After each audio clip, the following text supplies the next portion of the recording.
بسم اللہ الرحمن الرحیم الحمدللہ رب العالمین والصلاة والسلام علی رسولہ الکریم اما بعد۔ آج بتاریخ 25 جنوری سن 2021 گروپ سوال شیخ مخصوص حفظہ اللہ سے جوابات سیریز SMS 443 نشر ہونے جا رہی ہے، امید کے بغور سماعت فرمائیں گے۔ گروپ نمبر 9 کے سوالات شیخ محترم، پہلا سوال ہے، اگر بیوی کسی کی ناراض ہو کر چلی جائے تو ایسی صورت میں اس کے نان و نفقے کا جو خرچ ہے کیا وہ شوہر برداشت کرے گا یا نہیں کرے گا، اور اسی طریقے سے اگر اس کے ساتھ اس کا بچہ بھی ہو تو اس کا خرچ کون برداشت کرے گا؟ دیکھیے، میاں بیوی کے جو ایک دوسرے کے ساتھ تعلقات ہیں اس میں ایک دوسرے کے ساتھ منافع متبادلہ بھی ہے، یعنی مرد اپنی بیوی سے کچھ فائدہ حاصل کر رہا ہے تو اس کے عوض میں اس کے اوپر کیا ہے کہ بیوی بھی اس سے کچھ سہولیات اور کچھ فائدہ حاصل کرے۔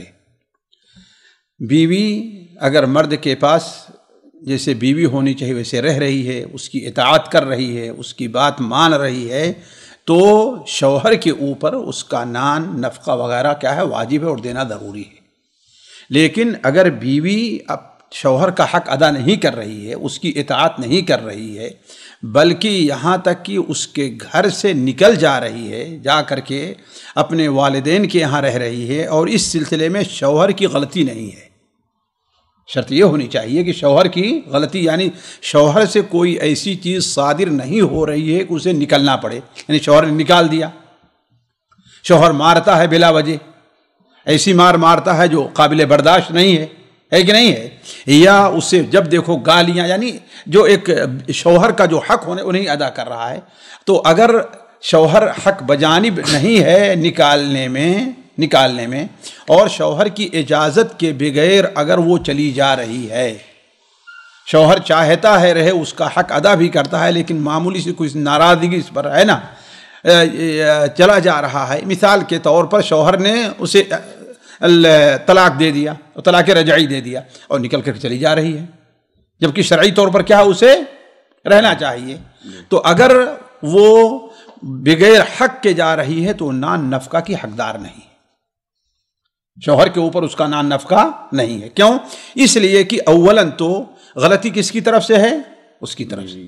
دوسرے یہ ہے کہ میاں بیوی کے ایک شادی انسان جو کرتا ہے گھر کا انتظام کرنا یا اپنی ضروریات تحت، وہ اس کو پورا نہیں کر پا رہا ہے، لہذا جب وہ اس کا حق نہیں دے رہی ہے تو شوہر کو بھی اس کا حق روکنے کا حق حاصل ہے، اور اس سلسلے میں اہل علم کا کوئی اختلاف نہیں ہے، اس سلسلے میں اہل علم کا اختلاف نہیں ہے۔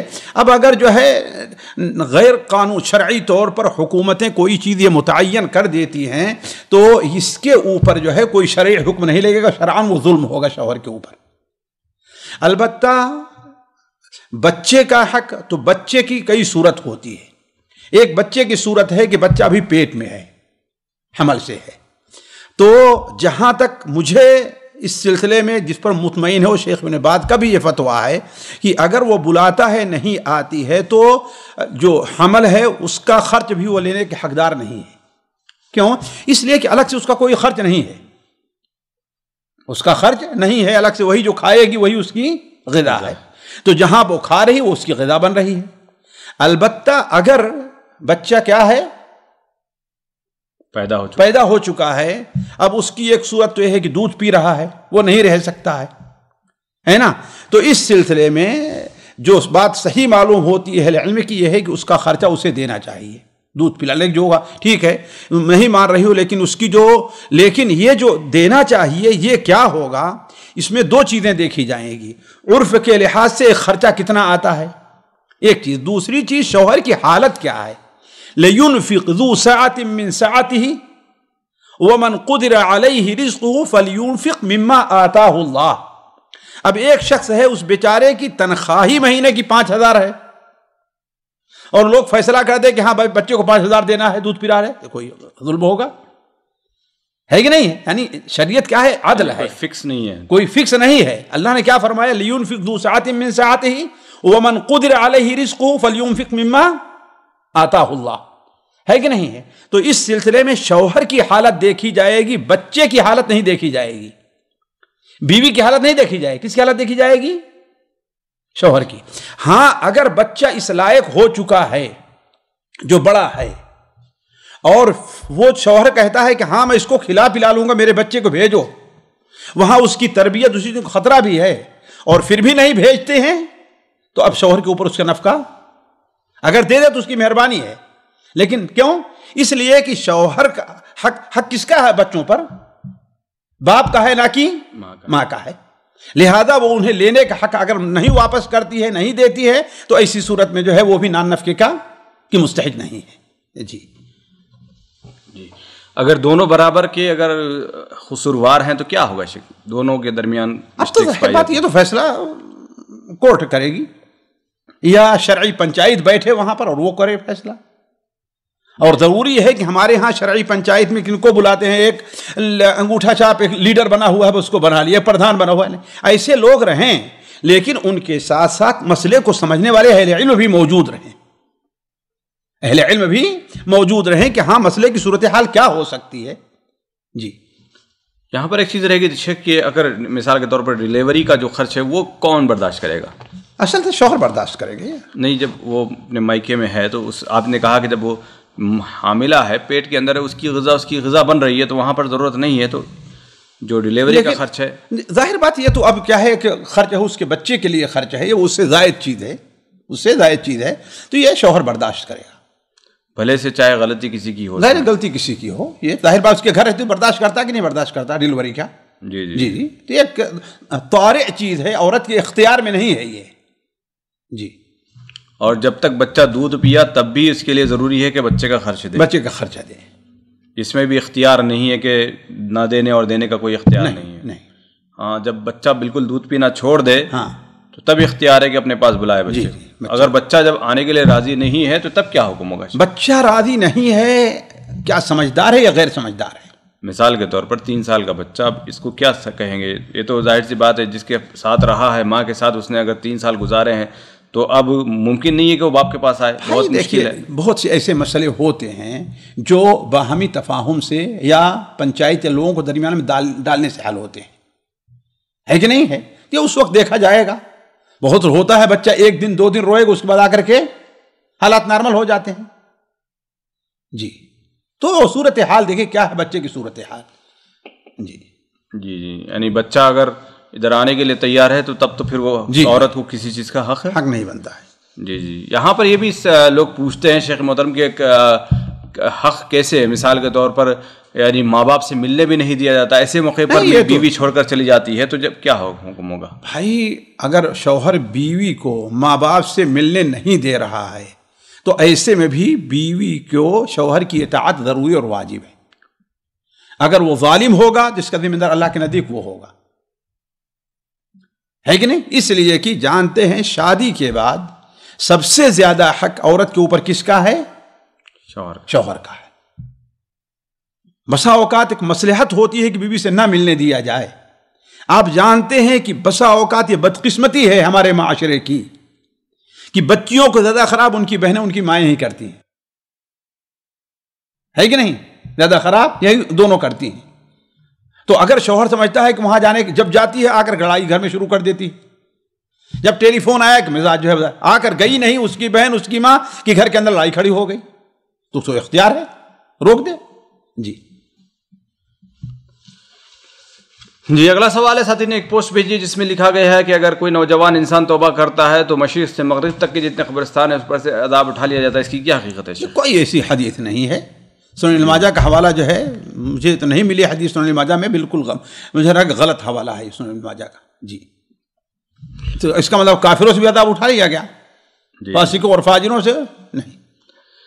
جی اگلا سوال ہے، ساتھی پوچھتے ہیں کیا میت کو قبر میں پتہ چلتا ہے کہ ان کے اوپر قبر پر کون آیا تھا اور کس نے ان کے لیے دعائیں وغیرہ کی؟ یہ کوئی ضروری نہیں ہے، اللہ تبارک و تعالیٰ اگر چاہتا ہے جس کو چاہتا ہے اس کو بتا دیتا ہے، علم ہے یعنی اس کو احساس ہو جاتا ہے، ورنہ نہیں ہوتا۔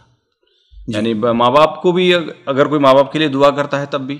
بھائی دیکھیے جہاں تک دعا کا فائدہ ہے ان کو ضرور پہنچتا ہے، دعا کا جو فائدہ ہے ان کو ضرور پہنچے گا اور ان کا یہ حق بچے کے اوپر ہے، لیکن ان کو خبر بھی مل رہی ہے بچے کو، تو ایسی کوئی حدیث موجود نہیں ہے۔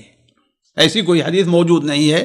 بعض حدیثیں اس سلسلے میں وارد ہیں، امام القیم رحمہ اللہ نے اسے کتاب الروح وغیرہ میں نقل کیا ہے، لیکن اس کی سند اس لائق نہیں کہ عقیدے کے مسئلے کے اوپر اس کے اوپر استدلال کیا جا سکے. لیکن اگر اللہ تبارک و تعالیٰ چاہے تو وہ علم کیا ہے، دے سکتا ہے. جی اگلا سوال ہے، ساتھی پوچھتے ہیں کہ اگر نماز میں مقتدی امام سے پہلے اگر سورۃ الفاتحہ پڑھ لے تو کوئی حرج ہے یا نہیں؟ بھائی دیکھیے، نماز کی دو صورت ہے، ایک سری ہے اور ایک جہری ہے. اگر جہری نماز یہ ہے تو اصل یہ ہے کہ انما جعل الامام لیؤتم بہ، امام اس لیے بنایا گیا ہے کہ اس کی اقتداء کی جائے.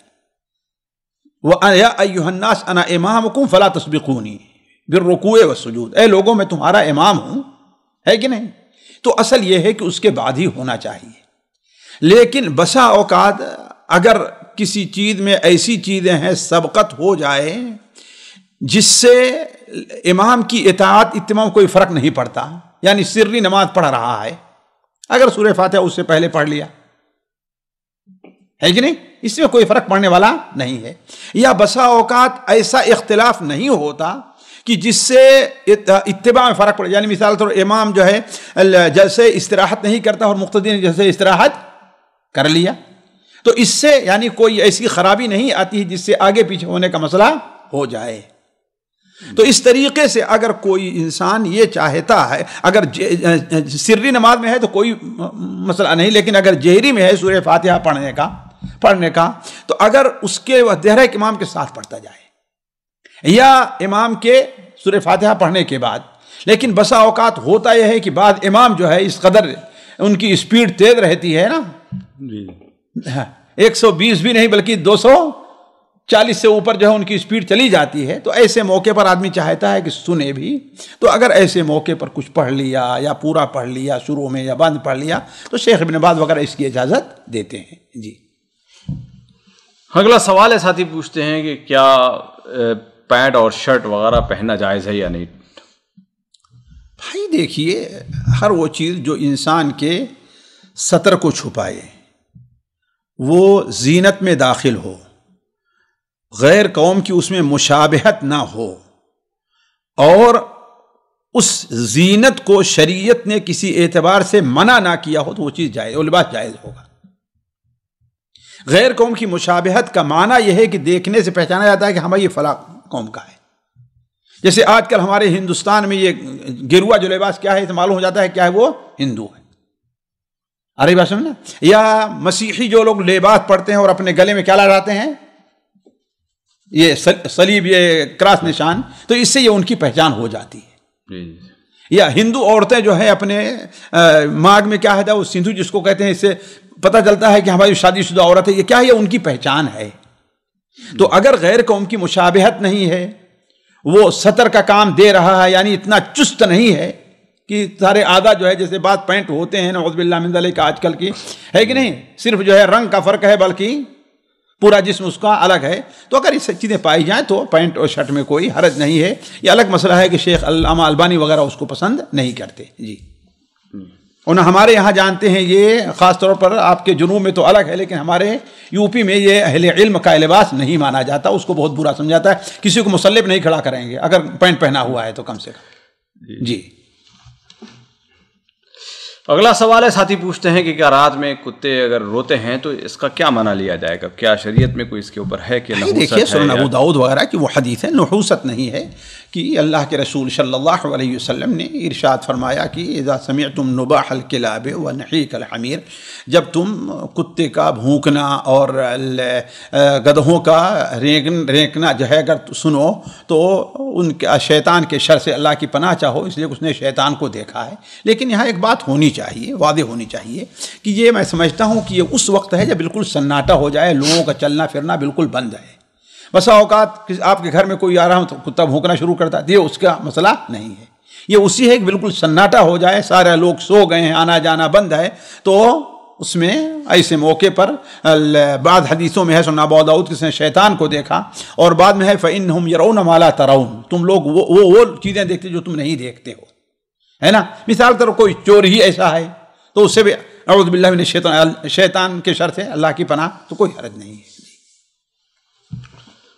جی اگلا سوال ہے، ساتھی پوچھتے ہیں کہ کیا نماز میں عورتوں کے پیر ڈھکے رہنا چاہیے یا ضروری نہیں ہے؟ بھائی دیکھیے، اس سلسلے میں اہل علم کا اختلاف ہے، لیکن مجھے امام ابن تیمیہ رحمہ اللہ کی رائے اور ان کی دلیل پسند ہے، جو احناف کا مسئلہ ہے کہ پیر کا ڈھکنا، خاص طور پر پیر کے نچلے حصے کا ڈھکنا، یہ واجب نہیں ہے، یہ واجب نہیں ہے، اس لیے کہ اولاً تو شریعت میں اس پر کوئی دلیل نہیں ہے، شریعت میں کوئی دلیل نہیں ہے۔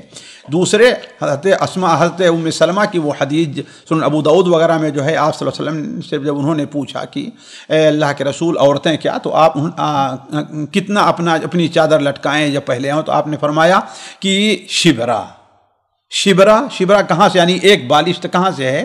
ٹخنے سے نہیں ہے، یہ ایک بالشت ہے، ازرۃ المؤمن الی نصف الساق، مومن کا ازار کہاں سے ہے؟ آدھی پٹلی سے ایک، تو اسی لیے حضرت ام سلمہ نے کہا تب تو چلتے ہوئے پیر کھل جائے گا، ہے نا۔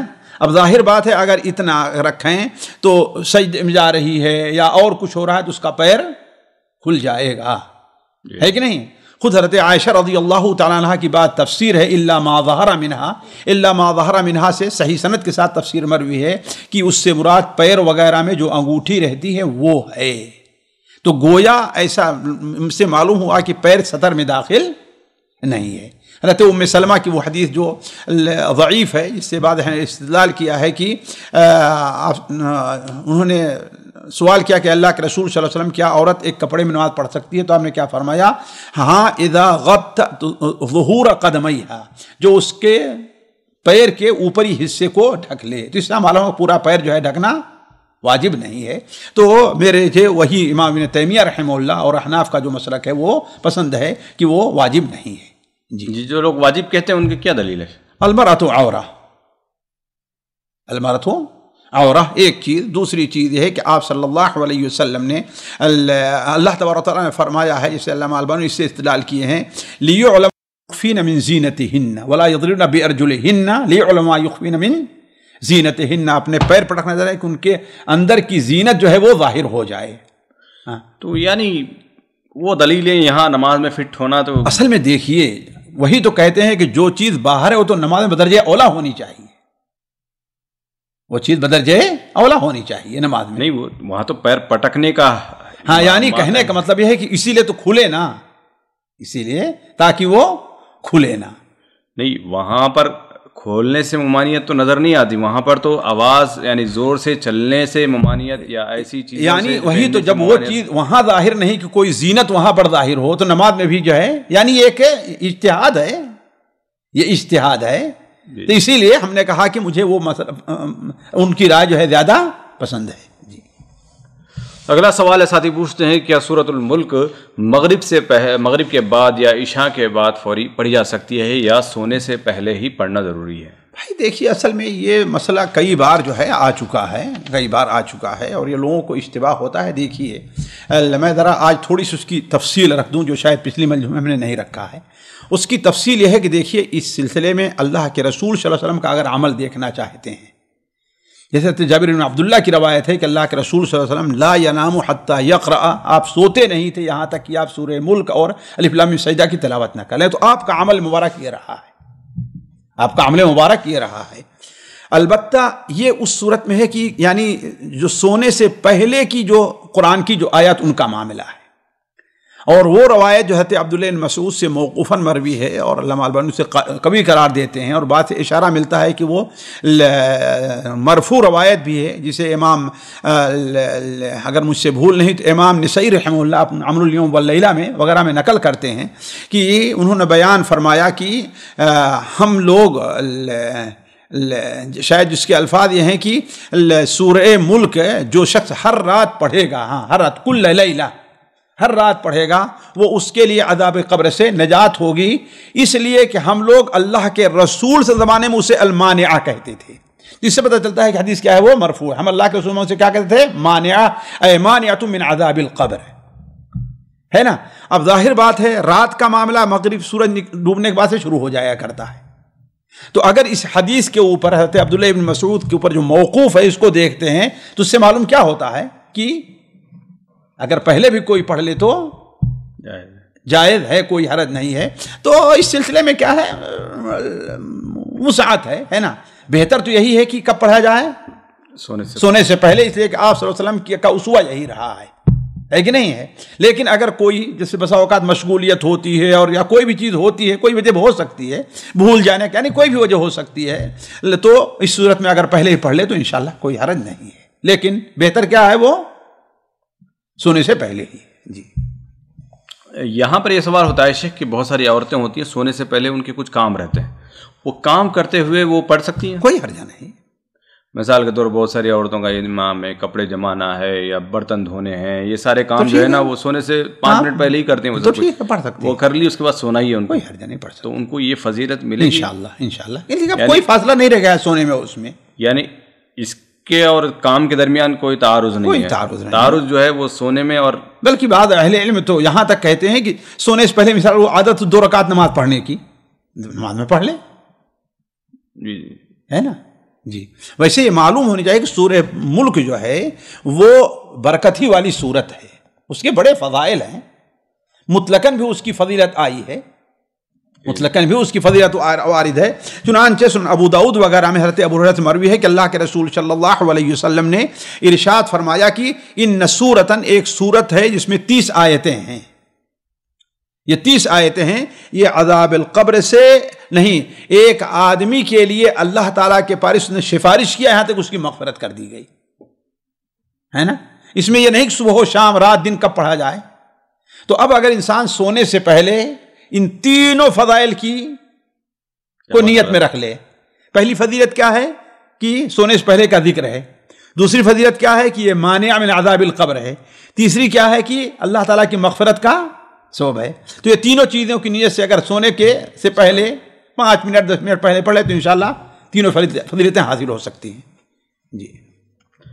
جی اگلا سوال ہے، ساتھی پوچھتے ہیں کہ شیخ محترم میری بہن نے میری ماں کو میرے خلاف یعنی بہکا دیا، بھڑکا دیا، وہ مجھے سے بات بھی نہیں کرنا چاہتی ہیں اور نہ میرے بچوں کو بد دعائیں دیتی ہیں، تو ایسی صورت میں کیا کروں؟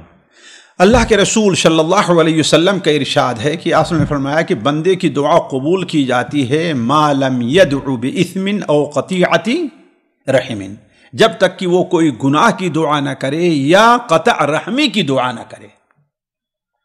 تو بقول آپ کے بتانے کے مطابق آپ کی ماں جو دعا کر رہی ہے، بد دعا دے رہی ہے، قطع رحمی کا معاملہ ہے، اللہ کے نزدیک مقبول نہیں، یہ دعا اس کی قبول نہیں ہے۔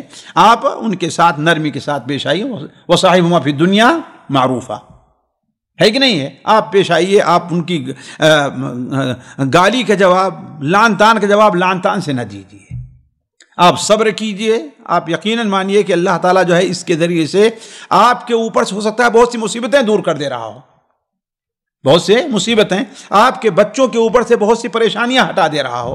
تو ہمیں اس بات سے پریشان، ظاہر بات پریشانی انسان کی فطرت ہے کہ اس کی ماں اس سے ناراض چل رہی ہے، ایک چیز۔ دوسری چیز، جو ناراض ہے بغیر کسی وجہ کے، معقول سبب کے ناراض ہے، تو تکلیف کا سبب تو ہے بھی، لیکن ظاہر بات ہے صبر کا بھی ثواب اللہ تعالیٰ نے بہت بڑا رکھا ہے، انما یوفی الصابرون اجرہم بغیر حساب۔ اگلا سوال ہے، ساتھی پوچھتے ہیں کہ اگر کسی کی جماعت چھوٹ جائے اور وہ نماز پڑھنا شروع کر دے، اگر ہم اس کا تعاون کرنے کے لیے اس کے ساتھ جماعت بنانا چاہتے ہیں تو کیا طریقہ کار ہوگا؟ ٹھیک ہے، اس کے بغل کھڑے ہو جائیں آپ، یعنی امام اور مامون دونوں بھی بن سکتے ہیں، کوئی حرج، یعنی اس کو پڑھا بھی سکتے ہیں، اس کے پیچھے پڑھ بھی سکتے ہیں، جی پڑھ سکتے، کوئی حرج، چاہے وہ مغرب ہو چاہے وہ عشاء ہو۔ جی چاہے مغرب ہو چاہے عشاء ہو۔ ایک نماز تو نفل بن جاتی ہے، تو یہ 3 رکعت نفل کیسے بنے گی شیخ؟ کوئی مغرب کی پڑھاتے ہیں تو مغرب نفل نماز 3 نہیں ہوتی، وہ تو وتر ہو جائے گی پھر، تو کوئی حرجہ نہیں، وتر بھی تو نفل نماز ہے، تو وتر اگر دوبارہ پڑھے گا تو وتر، اب وہاں وتر کی نیت سے تھوڑی پڑھ رہا ہے، یہاں تو جو ہے ایک عام نفل کی نیت سے پڑھ رہا ہے، ایک وجہ ہے اس کی، ایک وجہ اس کی ہے کہ وہ اس کے ساتھ مجبور ہے اس کے پڑھانے اور اس کے پڑھنے سے۔ جی یعنی اس کے لیے ضروری نہیں اس کو 4 کرنا، نہیں کوئی ضروری نہیں، انشاءاللہ۔ جی۔ اگلا سوال ہے، ساتھی پوچھتے ہیں جمعہ کے دن مسجد میں ہم جب جاتے ہیں اذان سے پہلے یعنی جو لوگ بیٹھے ہوئے مسجد کے اندر ان کے ساتھ یعنی ہاتھ ملانا، سلام وغیرہ کرنا کیا حکم رکھتا ہے؟ کوئی حرجہ نہیں بھائی، قرآن پڑھ رہے ہیں، مسجد میں ہیں، کیا مسجد میں سلام کرنا ناجائز ہے؟ میرے خیال سے ان کو اشکال یہ ہو رہا ہوگا کہ مسجد میں بالکل خاموش ہے، جمعہ کے دن کی جو خاموشی کا جو اصل یہ ہے کہ یہ سمجھنا چاہیے کہ اس خاموشی کا کب وقت ہے، جب امام ممبر پر بیٹھ جائے تو، جب تک امام ممبر پر، بلکہ جب تک امام خطبہ نہیں شروع کرتا ہے اس وقت تک انسان سے پوچھ سکتا ہے، کوئی سوال کر سکتا ہے، بات کر سکتا ہے۔ خطبہ شروع ہو جائے تو اب وہاں پر کوئی کسی بھی قسم کا کلام جائز نہیں ہے، الا یہ کہ ضروری کوئی چیز ہے اور خطیب سے بات کرنی ہے۔ جی اگلا سوال ہے، ساتھی پوچھتے ہیں کہ ایک شخص کا انتقال ہوا جس کے بچے وغیرہ نہیں ہیں تو بیوی کو کتنا حصہ ملے گا؟ ظاہر بات ہے اب اس کو چوتھائی حصہ ہے۔ وَلَهُنَّ کیا ہے، وَلَهُنَّ کیا ہے، نعوذ باللہ من ذالک، سورہ نساء کی ہے، یعنی انہیں ربع ہے، ان لم یکن لکم ولد فإن کان لکم ولد فلہن الثمن مما ترکتم من بعد وصیۃ توصون بها أو دین۔ جی اگلا سوال ہے، ساتھی پوچھتے ہیں کہ یعنی پورا مکمل سوال ان کا یہ ہے کہ یعنی ایک باپ نے اپنی بیٹی کا خلا زبردستی کروایا، زبردستی خلا ہو کر بھی 2 سال ہو چکے ہیں، اب وہ جس سے خلا کروایا تھا اس شخص نے دوسری عورت سے نکاح کر لیا اور اس کے ساتھ بچے بھی ہو گئے ہیں۔ اب وہ پہلی بیوی یا وہ پہلی لڑکی یا عورت جو بھی کہہ لیں کہ وہ چاہتی ہے کہ اب وہ یہ اقرار کر رہی ہے کہ میرے والد نے زبردستی خلوا دلوایا تھا، لہذا یہ خلا واقع نہیں ہوا ہے، لہذا میں ابھی بھی اس کے نکاح میں ہوں اور آنا چاہتی ہے، جبکہ اب جب دوسرا جو نکاح کیا وہ بیوی اس کے لیے راضی نہیں ہے، تو ایسی صورت میں ایک مرد کو کیا کرنا چاہیے؟ بھائی دیکھیے مسئلہ تھوڑا سا دقیق ہے، اسے سمجھنا چاہیے۔ بسا اوقات انسان کو زبردستی کیا جاتا ہے اور اس زبردستی میں بھی وہ راضی نہیں رہتا جی، ہے نا، صرف وہ زبان سے کیا کہہ لے رہا ہے مجبوراً، لیکن دل سے اس کے اوپر راضی نہیں ہے، تو وہ خلا اور طلاق واقع نہیں ہو، جی وہ خلا اور طلاق واقع نہیں ہوگی، وہ اسی کی بیوی ہے، ابھی بھی ہے اس کی بیوی۔ جی دوسری صورت یہ ہوتی ہے کہ اس نے وہ کہتا ہے کہ مجھے بہت تنگ کر دیا ہے اب، ہے نا، چلو ٹھیک ہے، میں یعنی کیا ہے وہ جو ہے راضی ہو جا رہا ہے دل سے، ہے کہ نہیں ہے، تو ایسی صورت میں خلع واقع ہو جائے گی، لیکن یہ ہے کہ عقد جدید کے ساتھ وہ اس کے پاس جا سکتی ہے۔ جی جی جی مطلب وہ اپنے 2 سال یا 5 سال 10 سال کا جو پرانا جو دل ہے وہ اس کو دہرانا پڑے گا، اس کو نیت کو، اس کی کیا سوچا تھا وہ بھول گیا ہوگا تو میرے خیال سے۔ بھائی دیکھیے میں نے سنا کہ یہ چیز بھولنے والی ہے، یہ چیز بھولنے والی نہیں ہے، اپنے دل کا معاملہ جو ہے وہ اس کے جو ہے جی وہ اپنا خود ہی فیصلہ خود ہی فیصلہ کر سکتا ہے، جب وہ فیصلہ سنائے گا اسی پر حاکم یا جو بھی ہے مولوی صاحب اسی کے اوپر قاضی صاحب فیصلہ کریں گے، اسی کے اوپر ہوگا فیصلہ۔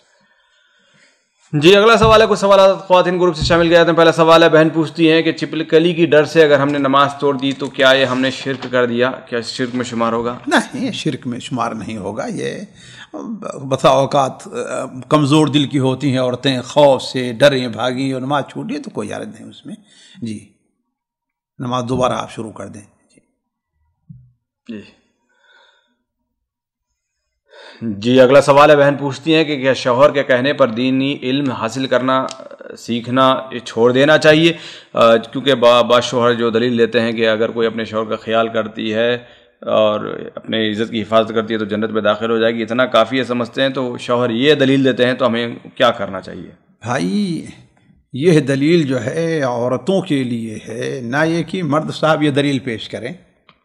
اصل چیز یہ ہے کہ دینی علم 2 قسم کا ہے، ایک واجبی علم ہے اور ایک تکمیلی ہے۔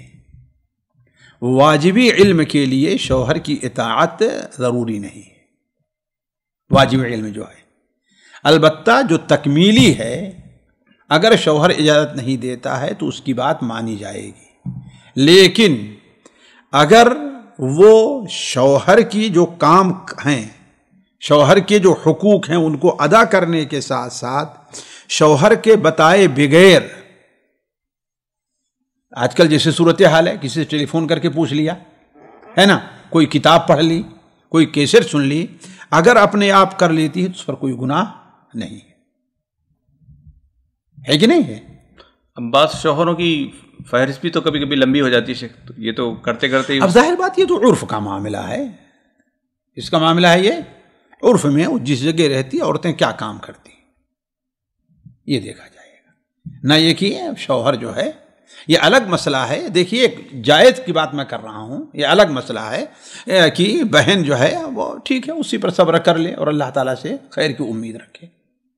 اللہ تعالیٰ کے ہاں دیکھیے کوئی چیز ضائع ہونے والی نہیں ہے نا۔ مثال کے طور پر ایسے ہوتا ہے کہ بعض شوہر ہیں جو بالکل کیئر لیس ہوتے ہیں، کچھ گھر کا ان کو خیال نہیں، جو چاہے جیسے چاہیں جیسے رہے، اور بعض شوہر ایسے رہتے ہیں ان کی فہرست اتنی لمبی ہے کہ سامان ایسے ہونا چاہیے، بستر ایسے ہونا چاہیے، یہ ایسا ہونا چاہیے، کھانا ایسے بننا چاہیے، بچوں کی پڑھائی ایسے ہونی چاہیے، یہ سب شیڈول لے کے آتے ہیں۔ تو کس کا خیال کرنا مرد کی عورت کے لیے ضروری ہے یا نہیں؟ یہی اس عرف کو دیکھا جائے گا، وہاں کیا چیز ہے، عام عورتوں کی کیا کام ہے وہ لے، یہ نہیں کہ اپنی طرف سے ان کے اوپر فرض کرتا رہے۔ جی اگلا سوال ہے، بہن پوچھتی ہیں کہ وضو سے پہلے کلمہ پڑھنے کی کوئی خاص فضیلت ہے یا نہیں؟ کوئی وضو سے پہلے بسم اللہ کے علاوہ کسی بھی ذکر کا ثبوت نہیں ہے۔ وضو سے پہلے بسم اللہ کے علاوہ کسی بھی ذکر کا ثبوت نہیں ہے، اور نہ ہی اعضاء کو دھوتے ہوئے سے بعد کہا ہے کہ ہاں ہاتھ دھوئے تو اے اللہ تعالیٰ میری نامہ اعمال دائیں ہاتھ دینا، چہرے دھوئے تو اے اللہ تعالیٰ میرے چہرے کو روشن کرنا، یوم تبیض وجوہ و تسود وجوہ، یہ ساری چیزیں کیا ہیں، بدعات میں داخل ہیں۔ جی اگلا سوال ہے، بہن پوچھتی ہیں کیا یہ بات صحیح ہے کہ نماز کا حصہ اس کو ثواب اتنا ہی ملے گا جتنا وہ نماز کو سمجھ کر پڑھتی ہے؟ بھائی دیکھیے کوئی حدیث نہیں ہے، ایسی کوئی حدیث نہیں ہے۔ یہ امام القیم ابن تیمیہ رحمہ اللہ وغیرہ، حضرت عبداللہ ابن عباس وغیرہ کا یہ قول نقل کیا ہے کہ ہر انسان کو اس کی نماز سے اتنا ہی حصہ ملتا ہے جتنا وہ سمجھ کر کے پڑھتا ہے، جتنا وہ دل لگا کے پڑھتا ہے۔ لیکن کوئی ایسی حدیث نہیں ہے۔ یہ الگ مسئلہ ہے کہ انسان کو اس کی نماز کا وہی حصہ ملے گا جتنا وہ خشوع اور اجر جو ہے، نماز پوری ہو جائے گی لیکن جتنا وہ خشوع اور خضوع، سنن ابو داؤد وغیرہ میں روایت ہے کہ انسان مسند احمد میں ہے کہ آپ نے ارشاد فرمایا کہ انسان نماز سے فارغ ہوتا ہے تو کسی کو نماز کا 8واں ملتا ہے، کسی کو 10واں ملتا ہے، کسی کو تہائی ملتا ہے، کسی کو چوتھائی ملتا ہے۔ یہ کس بنیاد پر ہے؟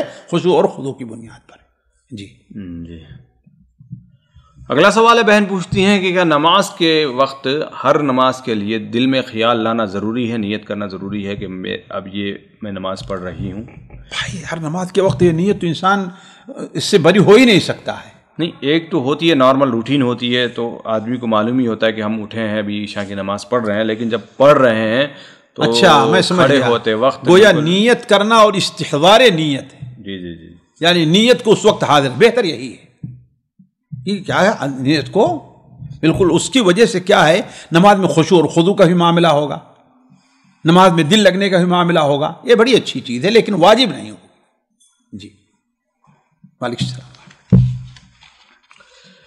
جی اگلا سوال ہے، بہن پوچھتی ہیں کہ دل بہلانے کے لیے ڈرامے وغیرہ دیکھنے کا کیا حکم ہے؟ بھائی ہر وہ ڈرامہ جو فحش چیزوں کی طرف دعوت دے، عشق اور معاشقہ کی دعوت دے، وہ چیز جائز نہیں ہے۔ اور اگر کوئی ویسے ہی ڈرامہ خالص معاشرتی اور اجتماعی ہے کہ نہیں ہے، جس میں مرد و زن کا اختلاط نہیں ہے اور یہ وہ چیزیں ہیں، تو کوئی حرج نہیں۔ جی اگلا سوال ہے، بہن پوچھتی ہیں کہ کیا اذان کے وقت دعا قبول ہوتی ہے؟ یہ بات کہاں تک درست ہے؟ بھائی دیکھیے سنن ابو داؤد میں سہل بن سعد کی ایک روایت ہے کہ اللہ کے رسول نے ارشاد فرمایا ثنتان لا تردان، دو وقت دعائیں ایسی جو رد نہیں کی جاتی، عند اقامت الصلاۃ وعند النداء یعنی اذان کے وقت اور اس وقت ہینا یلجم باجہ بعدہ کے الفاظ کو، اور کما قال علیہ السلام، یعنی ایسے ہیں جب ایک فوج دوسرے فوج کے سامنے بالکل جم جائے اور آپس میں لڑائی کا معاملہ ہو، تو یہ دو وقت ہوتے ہیں کہ اللہ تعالیٰ دعائیں قبول کرتا ہے، رد نہیں کرتا۔ تو یہ چیز ہے، ہو سکتا ہے اس سے مراد یہ ہو کہ جیسے حدیث میں ہے کہ اذان اور اقامت درمیان کی دعا رد نہیں کی جاتی۔ جی اگلا سوال ہے، بہن پوچھتی ہیں شیخ محترم ہمارے شوہر میرے شوہر یعنی پہلے بہت ہم سے محبت کیا کرتے تھے، باتیں اچھی طریقے سے کیا کر سکتے تھے، لیکن ابھی نہیں کرتے ہیں، تو اس کے ازالے کے لیے ان کو کسی نے ایک تعویذ دیے کہ تکیے کے نیچے رکھنے کے لیے، کیا یہ لینا صحیح ہے؟ نہیں، قطعاً یہ چیز جائز نہیں ہے۔ اللہ تعالیٰ سے دعا کرتے رہیں، اللہ تعالیٰ دلوں کو پھیرنے والا ہے کہ اللہ ان کے دلوں کو پھیر دے، ہے کہ نہیں ہے۔ باقی بسا اوقات اس میں دیکھیے ہماری بعض عورتوں کو جو ہے وہ ضرورت زیادہ جو ہے ان کی غیرت بھی ہوتی ہے نا، ضرورت سے زیادہ غیرت ہوتی ہے اور اس میں کوئی بات نہیں رہتی. لیکن علی کل حال اس کے لیے عام دعائیں عورت کرتی رہے، ہے کہ نہیں، اللہ تبارک و تعالیٰ رجوع کرے، اور تعویذ وغیرہ رکھنا یہ چیز قطعاً مناسب نہیں ہے. جی اگلا سوال ہے، بہن پوچھتی ہیں شیخ محترم، سسرال میں جیسے کہ بہت سارے غیر شرعی رسومات ہوا کرتے ہیں، لیکن ہم ایک نازک عورت ہوا کرتے ہیں جس کی وجہ سے مخالفت نہیں کر پاتے، تو ہمارے لیے کیا کریں تو ہمارے لیے بہتر ہوگا کہ ہم اس گناہ سے بچ جائیں؟ ظاہر بات، آپ اگر دل سے کم از کم جو مرحلہ ہے وہ دل سے اس کو برا سمجھنے کا ہے، لیکن یہ نہ ہو کہ آہستہ آہستہ اس کی قباحت آپ کے دل سے بھی جاتی رہے، ایسا نہ ہو، ہے کہ نہیں. دبے الفاظ میں کسی بھی طریقے سے آپ ایسے وقت ہوتے ہیں کہ اظہار کر دینے میں کوئی حرج نہیں رہتا ہے نا، اور بات کا اثر بھی ہوتا ہے، آپ لوگوں کے سامنے اس کا اثر، اس پر اس کا اظہار بھی کرتے رہیں کہ یہ چیزیں ناجائز ہیں. جی جی جی، لیکن ایسی صورت میں بسا اوقات تعاون بھی کرنا پڑتا ہے، تو جب کیا کرے گی عورت؟ بھائی دیکھیے، اس میں دیکھا جائے گا کہ آیا وہ شرک ہے یا کہ صرف عام بدعات میں داخل ہے.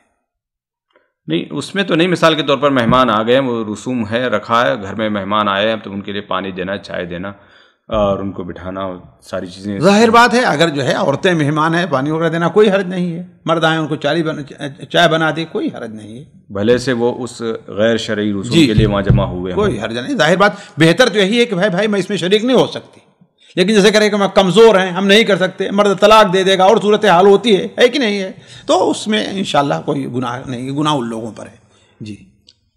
جی اگلا سوال ہے، بہن پوچھتے ہیں شیخ محترم، ایسی کون سی یعنی مجبوری ہے کہ جس کی وجہ سے یعنی ایک عورت بنا محرم کے سفر کر سکتی ہے؟ بھائی دیکھیے، بنا محرم کے سفر اگر دو صورتیں ہوتی ہیں. ایک تو یہ ہے کہ صرف جو ہے محرم ہی وہ ہے اور کوئی ساتھ میں جیسے پوری جماعت ہوا کرتی ہے نا، یا جہاز اس کے اوپر ہے، پلین کے اوپر ہے، یعنی پوری جماعت، یا محرم نے آپ کو ٹرین پر بیٹھا دیا اور سارے لوگ جو ہے وہاں پر ہیں. ایک تو یہ صورت ہوتی ہے، ایک تو ہے کہ اکیلے صرف ہے. تو اکیلے جہاں تک صرف ہے یہ بہت ہی قبیح ہے، الا یہ کہ اضطرار ہو کہ اب کوئی صورت نہیں ہے. جیسے بعض صحابیات بدرجہ مجبوری ہے، تو ام سلمہ ہیں، ان کو جو ہے ایسا کرنا پڑا ہے کہ نہیں. تو ایسی صورت میں اللہ تبارک و تعالی حفاظت کرنے والا ہے انشاءاللہ، ٹھیک ہے نا. اور اگر ایسا نہیں ہے بلکہ یہ ہوتی ہیں، جیسے آج کل مثال آپ کو اپنی فیملی بلانا ہے کہ نہیں، ان کے ساتھ 2 چھوٹے بچے بھی ہیں اور ایئرپورٹ تک پہنچایا، یعنی اس میں کیا ہے، امکان جو ہے وہ کم رہا کرتا ہے، بہت کم رہا کرتا ہے. تو اس میں جو ہے وہ بعض اہل علم کے نزدیک یہ ہے کہ اگر اعتماد ہے اپنی بیوی کے اوپر جیسا ہوا کرتا ہے، اور یہ ہے کہ امکان کسی کی چھیڑنے چھاڑنے کا کم سے کم تر ہوا کرتا ہے، تو انشاءاللہ اگر کوئی ضرورت ہے، اگرچہ بہت بڑی مجبوری نہ ہو، لیکن اس میں بھی ڈھیل دی جا سکتی ہے. جی اگلا سوال ہے، بہن پوچھتے ہیں کہ مہر کا تعین کون کرے گا؟ یعنی یہ اختیار مرد لڑکے والوں کے پاس ہے، لڑکی کے پاس، لڑکی والوں کے پاس ہے، اور اسی طریقے سے کیا کیش دینا ضروری ہے یا زیور دینا بہتر ہے؟ بھائی دیکھیے، مہر کا تعین ظاہر بات ہے، اصل تو کیا ہے، وہ شوہر کا ہے. اصل کیا ہے، شوہر ہے. لیکن بہتر یہ ہے کہ دونوں کے مشورے سے یہ بات طے ہو جائے، یہ بات طے ہو جائے. لیکن یہ ہے کہ اصل مہر متعین کرنے کا ذمہ دار کون ہے؟ شوہر ہے، متعین ہے. اور راضی ہونا نہ راضی ہونا یہ عورت یا اس کے ولی کا کام ہے. لیکن اصل کون ہے اس کے سلسلے میں؟ شوہر ہے. اور اس کی حالت، اسی کی حالت دیکھی جائے گی، اسی کی حالت دیکھی جائے گی. تو لیکن بہتر کیا ہے کہ آپس کے مشورے کے ساتھ یہ معاملہ طے ہو جائے. لیکن شوہر اور لڑکی والے یہ ہے کہ اس کے طاقت ہے، اس کے اوپر زور نہیں دے سکتے. ہمارے یہاں بڑی خرابی چل رہی، نتیجہ کیا نکلتا ہے شیخ کہ دیتے ہی نہیں ہے. نتیجہ بڑھاپا آ گیا اور ابھی تک دیا نہیں. کیوں اتنی زیادہ باندھ دیتے ہیں مہریں؟ نیت بھی تو وہی رہتی ہے شیخ اکثر آج کل کہ اتنی باندھو کہ وہ دے ہی نہیں سکے اور طلاق بھی نہ ہو جائے. طلاق دینے والا کیا پھر قتل کر دیتے ہیں، آپ دیکھیں، پھر مارتے ہیں، ظلم کرتے ہیں. تو یہ اس کا حل نہیں ہے. یہ حل عورت کے اوپر مزید کو ظلم کو دعوت دینے کا اس کا حل ہے. اچھا، جہاں تک آپ نے کہا کہ زیور، تو اصل میں تو مہر کیا ہے، وہ سونا اور چاندی تو ہے. یہ روپے تو کیا ہے، اس کا عوض ہے نا سونا چاندی کے. تو زیور کی شکل میں دے سکتے ہیں، سونے کی شکل میں دے سکتے ہیں، روپے پیسے کی شکل میں دے سکتے ہیں، کسی مکان کی شکل میں دے سکتے ہیں، گاڑی کی شکل میں دے سکتے ہیں. آج کل عورتیں گاڑی چلا رہی ہیں، سعودیہ بھی چلانے لگی ہیں نا، گاڑی کی شکل میں دے سکتے ہیں، یعنی کسی بھی شکل میں، حتیٰ کی خدمت کی شکل میں بھی دے سکتے ہیں. حضرت موسیٰ علیہ السلام نے خدمت کی 10 سال خدمت کی. اللہ کے رسول صلی اللہ علیہ وسلم نے کہا کہ ہاں بھائی سے فلاں صورت یاد تم کو ہے، آپ نے اسے سکھا دو. تو اصل چیز یہ ہے کہ یہ جس کے اوپر میاں بیوی اس میں راضی ہو جائیں. جی جی جی. یعنی اگر یہاں پر اگر لڑکا اگر عرف کے ہٹس کے اگر کوئی مہر رکھتا ہے، مثال کے طور پر ساری فیملی کے جو وہاں ان لوگوں کے مہر رکھے ہوئے، یعنی 20,000 25,000 کا رکھا ہوا، اور یہ کہتا ہے کہ نہیں میں 5,000 دوں گا، تو تب کیا؟ جبکہ اس کی طاقت بھی ہے وہاں پر. بھائی ٹھیک ہے، تو عورت انکار کر دے میں نہیں دے سکتی، بھائی میں نہیں راضی ہوں اس کے اوپر، اختیار ہے اس. ہاں. اور دیکھیے مہر کم کا جو اللہ کے ارشاد فرمایا ہے کہ وہ شادی سب سے جس میں مہر کم ہو اور اس میں معاملہ کیا ہے سستا ہو، تو اس کا یہ معاملہ نہیں ہے کہ عورت کو مہر بالکل نام کی، جیسے بعض لوگوں کی جو ہوتا ہے اس میں میں بھی ہوں کہ 51 روپے مہر ہے نا، یہ کیا چیز ہے؟ جی ہے کہ نہیں؟ یہ تو کوئی چیز ہے نہیں. یہ بھی دیا جائے کہ عرف مہر جس کی کوئی یعنی مالی اعتبار سے اس کی اہمیت ہونی چاہیے، جسے ایک مال سمجھا جائے. اگر کسی کی اس زمانے میں کم تھی، آج دوبارہ دے سکتا مہر؟ باہر دوبارہ نے ہدیہ دے دے بھائی، پوری اپنی پراپرٹی اپنی بیوی کو دے دے، کون روکتا ہے آپ کو؟ ہے نا، ہدیہ اور تحفہ کے نام سے کچھ بھی دے سکتا ہے. اللہ نے وسعت دی، اس کے نام سے ایک گھر بنوا دیجیے، اس کے نام سے ایک مسجد بنوا دیجیے، اللہ نے آپ کو وسعت دی ہے تو جی یہ تو کیا ہوگا، حسن معاشرت کے اندر داخل ہے. سامعین کرام، ہمارے علمی اور عوامی دروس اور سوال و جواب کی مجلسوں سے آپ خود بھی مستفید ہوں اور اپنے دوست و احباب کے ساتھ بھی شیئر کریں. عین ممکن ہے کہ آپ کے شیئر سے کسی کی اصلاح اور آپ کے لیے صدقہ جاریہ بن جائے. واٹس ایپ پر اسلامک میسج حاصل کرنے کے لیے نمبر نوٹ فرمائیں: یعقوب عزیز 00966 5089 59707. واٹس ایپ سوال و جواب گروپ میں ایڈ ہونے کے لیے نمبر نوٹ فرمائیں: عبدالسلام عمری 00966 502627 622. نمبر بھیجتے ہوئے نام اور پتہ ضرور لکھیں. اسی طرح ہمارے یوٹیوب چینل اسلامی دعویٰ کو ضرور سبسکرائب کریں تاکہ ہماری ہر نئی اور اہم ویڈیو کی اطلاع آپ کو فوری حاصل ہو جائے. تمام دروس، مقالات اور سوال و جواب سیریز کے لیے ہماری مشہور ویب سائٹ www.islamidawah.com کا مشاہدہ کرتے رہیں. السلام علیکم ورحمۃ اللہ وبرکاتہ.